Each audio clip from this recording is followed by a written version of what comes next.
Welcome to the third season of the Ashlars podcast. We are thrilled about our progress and, more importantly, grateful for your support and encouragement. We are going in strong with ever more energy and passion into the third season of our humble little initiative. That is, to show the true light of Freemasonry by being India's first and only podcast on Freemasonry. In this season, we continue to highlight papers by Indian Masons and showcase the wealth of Masonic knowledge and wisdom in India. Additionally, we will also shine some light on various other degrees beyond the craft, with a view to help Masons discover the true joy of being a Mason and expand their horizons. As a disclaimer, the thoughts and opinions expressed here are solely of the participants and do not represent any official positions, including those of any Grand Lords or constituents thereof. Best efforts have been made to keep the conversation on the level for brethren and non-Masons alike. And as Shishir, you said, right, there are so many degrees, but what exactly happened today? Now, of all the degrees named here, the past master is now known as the installed master and is only conferred upon a master-elect of a lodge as he is installed. So then the degree of excellent, super excellent have been incorporated into the veil ceremony of the Royal Arch chapter. And the final third degree, only Mark Master Mason is worked. So no Mark Fellow, Mark Link Mason or Babylonish Power, Jordan Power. They just stopped existing in that order, in that place. They are there, by the way. They are there in a different system and different style, but they are not there. This was all done to make sure that it becomes a little easier to understand, to kind of concentrate upon, rather than having all of these things like a mixture into these things, into this. So that is where that whole change happened. Now, today, when you actually go to an Irish chapter, right, you will understand where they are coming from, what exactly are they doing it right now. And maybe some 50, 75, 100 years down the line, things would change again. So it's an ever-changing stuff. Nobody can come up and say, oh, this is it. Or nobody can come up and say, oh, it should always change. It just changes, or rather it actually happens depending upon what is expected or what needs to be taken out of those degrees, those orders, for us to understand it. So now, we have delved quite a bit into what this degree is all about and everything, but let's also discuss a little about how is it different from the English Constitution. The story-wise, right? Yes, story-wise. Yes. So, and I was lucky enough to actually become witness this. So, and by the way, that is supposed to be very interesting. You should actually get if you get an opportunity, please don't hesitate. Please do make sure that you attend all these things. So, what today happens in Irish Royal Arch chapter is, as Shishir mentioned, the qualification is that you need to be a Master Mason for at least a year, 12 months. Okay. Now, the Irish Royal Arch chapter, as it is worked, is set not with regards to the second temple, but it is set regarding the repair of that existing temple under Josiah. This was about 620 BCE. And it is thus more true to the biblical text of 2nd Chronicle chapter 34, verse 1 to 40. Please do go through that. Now here it says, companion, this is the reason that Irish Masons also wear their aprons under their jacket, because the repair is taking place at this time. See, that there is a certain way, and I think Shishir, you will be covering, when we are talking about it, you will be covering about how they actually wear that apron, how the sash is and everything. Here it is a little different, where the aprons are worn under the jacket itself. English and Indian will be like, what? How exactly does that work out? Right? We are all used to wearing a suit and then putting the apron on that. Now, there was this question which I had asked an Irish Mason Scottish and an Irish Mason once. How exactly does this work out? So for an English, wearing a suit and everything, all that is the attire. The apron goes on top of it. For an Irish and Scottish, right, they say that, see, the coat came a little later. What was there before? A shirt and pant. Basic attire, right? So what is your basic attire? Your coat you can actually put afterwards. That's a coat. That's a suit. So So it's more of like you can come up and say, what does the aristocrat feel and what does a common person feel and what might be a bureaucrat feel and all, right? That's how you understand. By the way, now, I'm not saying anything is correct and the other thing is wrong. I do not have the authority to say that, nor do I think I have that much of knowledge to come up and decipher it to say that, yes, this is right or wrong. I can do something on my field, but not in this kind of work. So there, when that point came out, they said, all right, normal attire, you're wearing an apron on top of it. Suit is just worn because that's the attire today. So if you look into that, if you listen to that concept, you're like, wow, that's interesting. And see, if you are a Mason, right, assuming you are an Irish or a Scottish Mason, and you attend one of the English meeting, you are going to wear the apron the way you wear in your constitution. You are not going to wear it based on what others are doing. Just imagine that understanding, right? Just think about it. You do not try to mimic others. You live your life, you live your way, what has been taught to you, what you have learned. Now, I'll, in that simple style itself, there is such a nice learning, right? I'll add to that. So Mm. this little nuance, rather, I would put it as a little nuance that goes into masonry, even among lodges. How certain degree work is done is also a little bit different. It's not catastrophically or very Mm. foundationally different, but there are Mhm. little things, you know, like my own lodge, for example. There is one small degree, Dinesh. I think you're understanding what I'm talking about when we talk about the deacons moving about, Yes. right? Mm. So we do it a little differently compared to most other Then what we do? lodges. Yeah, that is because we interpret that sort of duty of those offices in a slightly Yes. different manner. Does that Yes. make it Yes. wrong or right? Not really. It is just how we interpret that, and it's one little interesting bit that will be there for people who visit our lodge, or rather for Exactly. uh, brethren of our lords who go to visit other lodges and to see, Yeah, hey, this is, they always come. Yeah, they always yeah, come up and say, "Oh, you guys don't do this," and we are like, "No, we don't do this." I said, and then why is the difference? Because you get your lineage from Scottish, we get our lineage from English, yes, so it's very correct, different in that. So that's what yeah. exactly. Anyway, And coming yeah, back, sorry. yeah, Yeah, coming back to the point, coming back to yeah. that point. Yeah, coming back to that point. We are talking about in Irish, the temple is being repaired, whereas in English, it was the temple getting destroyed, and it kind of after many years, like after almost what 500 odd years, the folks have come together and are rebuilding the temple. So there is a bit of a difference. So and but in this case, right, Cyrus, king of Persia, allows some of the folks who go back, return to Jerusalem, to rebuild the temple under the leadership of Zerubbabel. So that episode is what is followed in English and Scottish, obviously including even in India, whereas Irish is talking about repairing the first temple, not rebuilding it. Now, this degree, the Holy Royal Art chapter for Irish, is divided into two parts. One is called the reception and passing the veils, and then the degree of the Royal Arch.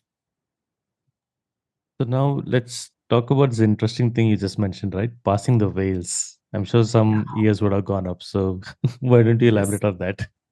Oh, it's by far in any chapter meeting, if you get to witness this, and if the officers do it in a impeccable manner, really good, right? If they have done their rehearsals properly, forget the fact that you might not remember the words, but if you've done the rehearsals properly, it is an imprint in your mind forever. So I would request any brother, especially the ones who have not witnessed it, please witness the passing the veils. Passing the veils is an important and a very interesting aspect of chapter. So the room, and without obviously giving any information, the room is kind of divided into certain veils. And as you understood, passing the veils, right? But it is not simple like that. Like one day somebody had asked me, Dinesh, what exactly does your team do? And my team was into data and analytics. So he said, if I have to tell you in a nutshell, we have data and we analyze the data. But I'm pretty sure my team does more than that, right? But for me to tell somebody within like three lines or three words, sorry, 3 or 4 words was, I get data, I analyze the data. Passing the whales. It sounds very simple, but it is not. The reason is each of that whale has a story to tell you. Each of that whale has an important point to actually impart. The way certain things are communicated between the person who manages the whale and the candidate. the way certain things are communicated, the way certain things are handed over, each and every one of them adds to that story. Okay, it is part of that story, but also adds a lot of value to it. In English, and you will find a stark difference if you are part of the Holy Royal chapter in English, right? You will see how certain things are done. The moment that specific thing, and as I said, I cannot divulge much, but I would request you that one specific portion is broken into multiple parts in passing the veils. And that, if you witness this with the storyline, this part, the part which you do in a simple manner, will actually get imprinted in your mind and heart forever. So that is what the difference is. And each of these whales, right? As I said, each of these whales are handled by somebody who takes care of it. And finally, you come to the main one, and after that, certain other information is given. It kind of also tells you a very interesting point that it is after every stage you get to learn a bit more, right? Every step. Fellowcraft degree, the 7 steps which you take, you kind of learn the 7 liberal arts and sciences. Each one teaches you more and more and more. The same passing the veils is like I'm reaching towards that the centerpiece to the main important point which is there where all that information will be kept. So I'm kind of crossing that. Search for passing the veils, listeners, viewers, and you will be blown away. Watch it and you will be dumbfounded. You will be like, dude, this is by far one of the interesting part. And if you ever get to actually witness it, obviously, witness it, please don't hesitate. So I'll add to that by putting it this way, all right? Many a times when you are trying to gather information or assimilate information or generally learn something or understand something, getting the full chunk of it in one go can be overwhelming. Mm, Not only mm, that, even to understand the subtle aspects of one part of something can be too much if we are just going headlong into it. It is good to break it up, digest that information, internalize it, think about it, make sense out of it in your own way, right? mm, And mm. then move to the next, because then the next part will suddenly make more sense, right? Yes. So again, now when we talk about passing the veils, these are all part of an elaborate ceremony. Masonry teaches everything in a very involved manner. There are Mm, elaborate ceremonies that is done, which is nothing but a way to help you understand that teaching. That is the whole thing behind it. mm. Now, this passing the veils could also have been done as one single, portion. But Yes. will a person really get the impact of that teaching if you do it in one go? Not necessary. Not everyone would be able to, grasp it. Makes more sense to break it up. It does a few things. One, makes it easy, manageable chunks. Second, it adds to the entire aura of, the whole ceremony. Mm, So mm, you mm. can think of it like that. All right, Yes. let's shift gear into something um around this chapter. All right, it's Yes. also referred to as the red Yes. because it's got its regalia is essentially all red color, and the apron. There's even a sash that you get when Mm, you mm, mm, are in this chapter. mm, mm, It's in the Irish. It is worn from the right shoulder to the left hip, and in mm, some chapters, there were white gloves as well. mm, mm, mm. Rinesh, anything you want to add to that? Yes, actually, all those who are thinking about, oh, right to left, I do left to right.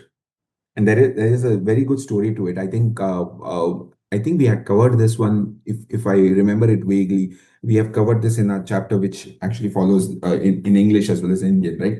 The left to right is for a specific reason. The reason was that this was the time of turmoil. Still some issues were going on, and we needed to be very clear about it. So what happened was, obviously you needed to do your work and all that stuff. The folks who were actually rebuilding the temple, right? They were still being attacked by some shape or form. So it kind of tells you a different kind of a story. They were also prepared to fight. So they had the swords. Okay, and this again, by the way, this is just to emphasize on it. I am not even sure whether there was any swords, whether they were doing both of it together. I'm pretty sure nobody was thinking, oh, I will actually build the build, as in I will put motor, put what do you call, put all the stuff together, lay the stone, this, and but on the other hand, my sword is always going to be in the carry. No, I don't think anybody does that. It doesn't even make sense because in that process, I might kind of hit myself itself.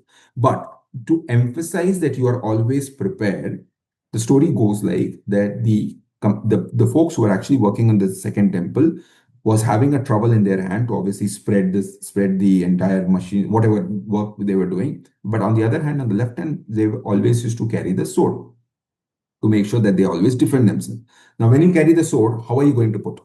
You're not going to try to put it like this because the scabbard is here, right? You're going to try to put it on the other side. So obviously they are there. Now, I'm not even sure how they are handling it if you're right-handed, because God forbid, if I ever get a sword in my left hand, I'm going to hurt myself more than hurt anybody else. Forget, even if I was supposed to hit a wall.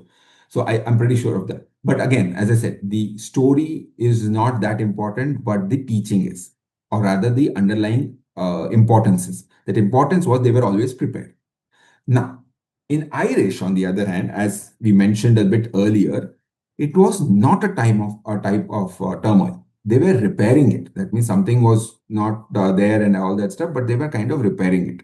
So what happened was, it was the time when they didn't have to be prepared with having a sword in their hand. Yes, they obviously needed a sword, but they didn't have to keep it in a different manner. They had enough and more time to come and say, I'm working on it. Oh, somebody is going to attack. Don't worry. I'll leave this and I'll take this out in a very non-joking manner. But that showcases that they were ready, but they didn't have to, or rather they were prepared, but they don't have to actually carry the sword and roam around. That is one of the reasons why the sword was it is.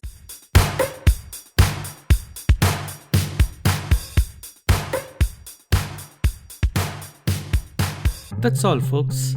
We sincerely hope that you liked our episode and got a glimpse into the fascinating world of Freemasonry. If you have any queries about what we have shared on the podcast or about Freemasonry in general, please check out the show notes for links to the Grand Lodge of India's website, or write us an email, which is the ashlarspodcast@gmail.com.